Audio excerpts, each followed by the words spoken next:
કાંઈ નથી થયું. અરે વિધાનસભામાં જાય અરે પણ આ ટ્રેક્ટર છે, ટેન્ક થોડી છે. અને હું ખેડૂત છું, કઈ આતંકવાદી થોડો છું તમે મને રોકો છો? હું તમને મારું એમએલએ નું કાર્ડ બતાવું. બજેટ જે પ્રમાણે રજૂ થયું, બજેટમાં ગામડાઓની ખેડૂતોની ઉપેક્ષા કરવામાં આવી અને ખેડૂતોનું ટ્રેક્ટર આજે ખાલી છે.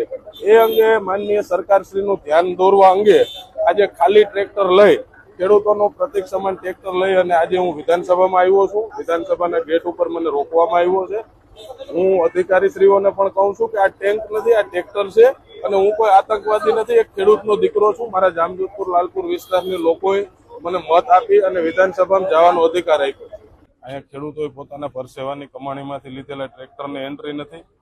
કૌભાંડો કરીને કરોડો રૂપિયાની એસી ગાડી લઈ અને કાળા કાચ રાખીને વિધાનસભામાં કોઈ પણ જઈ શકે છે. ગુજરાતની જનતા આજની આ ઘટના જોઈ રહી છે કે ગુજરાતના ખેડૂતોને બજેટમાં અન્યાય કરવામાં આવ્યો, ગામડાઓને અન્યાય કરવામાં આવ્યો અને એનો અવાજ બુલંદ કરવા માટે જે અન્યાય કરવામાં આવ્યો છે એ અંગે સરકારશ્રીનું ધ્યાન જાય ગુજરાતના ખેડૂતોનું.